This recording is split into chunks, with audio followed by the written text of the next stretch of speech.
महाशिवरात्रि की शांति के बाद होली सीन पर आ जाती है। गलियों को हंसी, वाइब्रेंट पाउडर और रंगीन पानी से भर देती है। ये एक ऐसा त्योहार है जहां पुराने झगड़े भुला दिए जाते हैं और नई शुरुआत को अपनाया जाता है। रंग एकता, प्यार और जीवन की एनर्जी को सिंबलाइज करते हैं। लेकिन रंगों के दिन से पहले आग की एक रात होती है, होलिका दहन। समुदाय एक बॉनफायर जलाने के लिए इकट्ठा होते हैं, एक रिचुअल जो एक एंशिएंट कहानी में निहित है। यह माना जाता है कि आग नेगेटिविटी और डार्कनेस को जला देती है, सभी को आगे की खुशी के लिए तैयार करती है।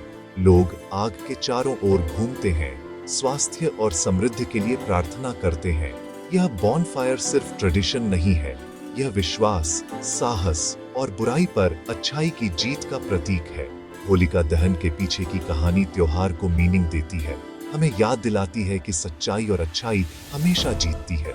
ये एक डिवोटेड लड़के, एक शक्तिशाली राजा और एक ऐसे चॉइस की कहानी है जिसने सब कुछ बदल दिया। आइए जानें कि होली सिर्फ रंगों का त्योहार क्यों नहीं है। बहुत पहले हिरण्यकश्यप नाम का एक शक्तिशाली राजा था जो असुरों का शासक था। कठोर तपस्या के माध्यम से उसने भगवान ब्रह्मा से एक वरदान प्राप्त किया। उसे आदमी या जानवर, दिन या रात, अंदर या बाहर से नहीं मारा जा सकता था। इस नियर इनविंसिबिलिटी ने उसे अहंकारी बना दिया। उसने देवता के रूप में पूजा करने की मांग की। उसने किसी भी देवता, खासकर भगवान विष्णु, उसके स्वॉर्न एनिमी की प्रार्थना पर रोक लगा दी। उसकी प्रजा डर में रहती थी, उसकी इच्छा के आगे झुकने के लिए मजबूर थी। अपनी दौलत और शक्ति के बावजूद हिरण्यकश्यप नफरत और गुस्से से भरा हुआ था। उसका ऑब्सेशन था विष्णु के नाम को दुनिया से मिटाना, अपनी सुप्रीमेसी साबित करना। लेकिन उसकी सबसे बड़ी कमजोरी उसका घमंड था। वह डिसेंट को बर्दाश्त नहीं कर सकता था, खुद को अमर और अनचैलेंजेबल मानता था। उसकी टिरनी ने उसे सच्चाई से अंधा कर दिया था। असली शक्ति प्यार और राइचियसनेस में निहित है। यह इस बात की कहानी है कि अहंकार कैसे डाउनफॉल की ओर ले जाता है, चाहे कोई कितना भी शक्तिशाली क्यों न लगे। इस घमंडी राजा के यहाँ एक बेटा पैदा हुआ, प्रहलाद, जेंटल और काइंड, अपने पिता के ठीक विपरीत। बचपन से ही प्रहलाद भगवान विष्णु के प्रति समर्पित था, अपने विश्वास में शांति और खुशी पाता था। उसकी अनवेवरिंग डिवोशन ने हिरण्यकश्यप को परेशान कर दिया, जिसने उसे अपने विश्वासों को बदलने के लिए शिक्षकों के पास भेजा।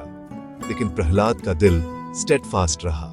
उसने केवल विष्णु की महानता के बारे में बात की। उसके शब्दों ने अन्य बच्चों को प्रेरित किया, पूरे राज्य में डिवोशन फैलाया। इस डिफायंस ने राजा को एनरेज्ड कर दिया, जिसने अपने बेटे को अपनी अथॉरिटी के लिए खतरा माना।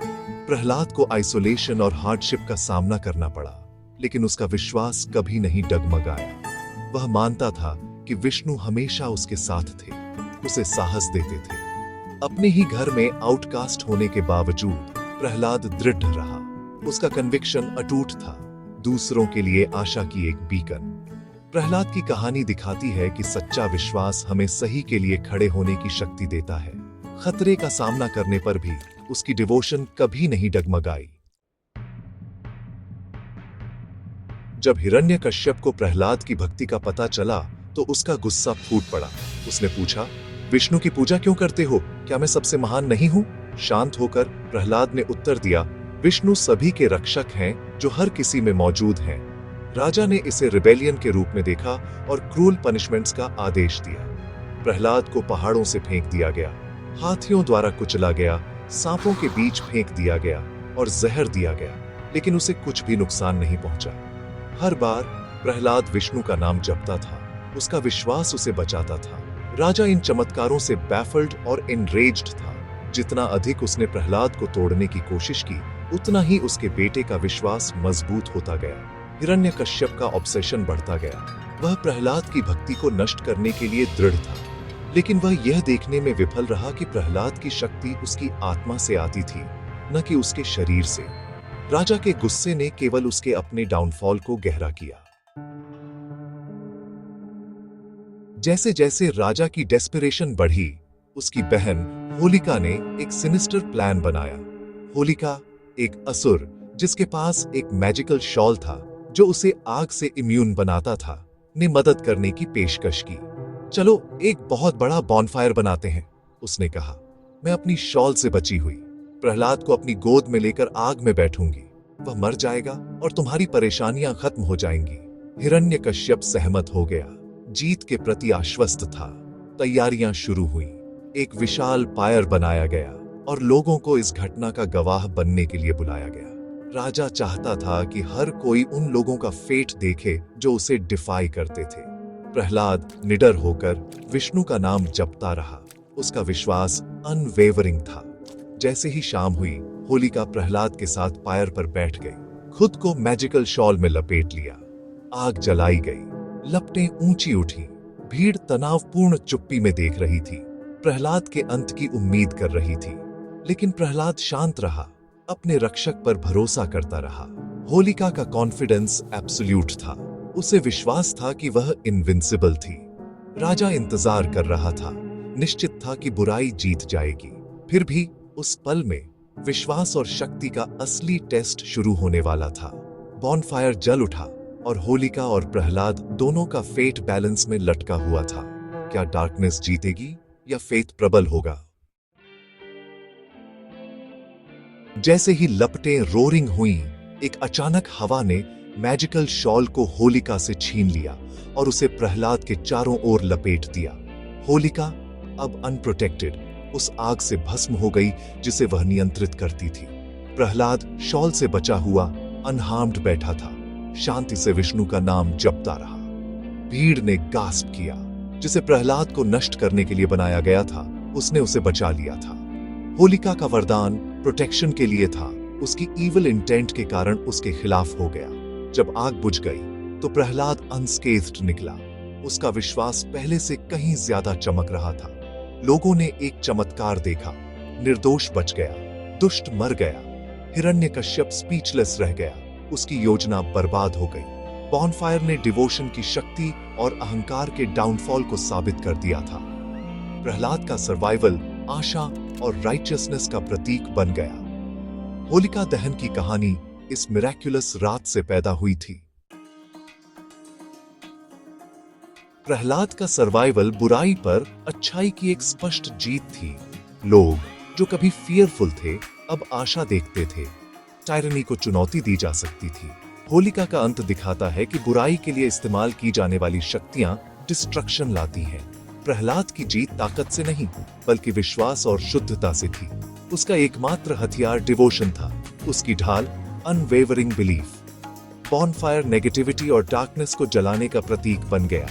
हर साल होलिका दहन हमें घमंड और नफरत को छोड़ने की याद दिलाता है। हम विश्वास, प्यार और राइचियसनेस की जीत का जश्न मनाते हैं। प्रहलाद की कहानी हमें यह विश्वास करने के लिए प्रेरित करती है कि अच्छाई हमेशा जीतती है। यह होली की सच्ची भावना है। होलिका दहन की कहानी हमें सिखाती है कि सच्चा विश्वास इमॉर्टल है और बुराई का अंत निश्चित है। प्रहलाद के अनवेवरिंग बिलीफ ने उसे हर चुनौती को पार करने की शक्ति दी। यह सिर्फ धर्म के बारे में नहीं है, बल्कि अच्छाई, सच्चाई और प्यार में विश्वास करने के बारे में है। हिरण्यकश्यप का घमंड उसके डाउनफॉल का कारण बना, अहंकार के खिलाफ एक चेतावनी। होलिका द्वारा अपने गिफ्ट का दुरुपयोग करने से उसे डिस्ट्रक्शन मिला। हमें अपनी स्ट्रेंथ्स का बुद्धिमानी से उपयोग करने की याद दिलाता है। चाहे हमारे पास शक्ति, प्रतिभा या अथॉरिटी हो, हमें इसका उपयोग अच्छे के लिए करना चाहिए। यह नैरेटिव विनम्रता, डिवोशन और रिस्पॉन्सिबिलिटी को प्रोत्साहित करता है। यहां तक कि डार्क टाइम्स में भी हमें अपने विश्वासों को बनाए रखना चाहिए। लाइट डार्कनेस को जीतती है और अच्छाई हमेशा बुराई पर जीतती है। यह शाश्वत संदेश है जिसे हम होलिका दहन के साथ मनाते हैं। आज हमें डीमन किंग्स का सामना नहीं करना पड़ सकता है, लेकिन हम अपने भीतर के डीमंस, गुस्सा, ईगो, नेगेटिविटी से लड़ते हैं। प्रहलाद की कहानी हमें अपने मूल्यों में दृढ़ रहने के लिए प्रेरित करती है, तब भी जब यह कठिन हो। होलिका दहन अपने स्वयं की नेगेटिविटी को रिफ्लेक्ट और जलाने का एक मौका है। चाहे हमारा विष्णु एक स्पिरिचुअल बिलीफ, एक गोल या एक पैशन हो, अनवेवरिंग फेथ हमें शक्ति देता है। ये त्योहार हमें सच्चाई, करुणा और अच्छाई में विश्वास पर आधारित एक समाज बनाने की याद दिलाता है। सच्ची जीत अपनी डार्कनेस को जीतना है, दूसरों को ओवरपावर करना नहीं। जैसे हम होली मनाते हैं, आइए प्रहलाद का संदेश लेकर चलें, प्रकाश, अच्छाई फैलाएं और राइचियसनेस की लॉ को जीवित रखें। होलिका दहन की भावना आज और हमेशा हम सभी को प्रेरित करे।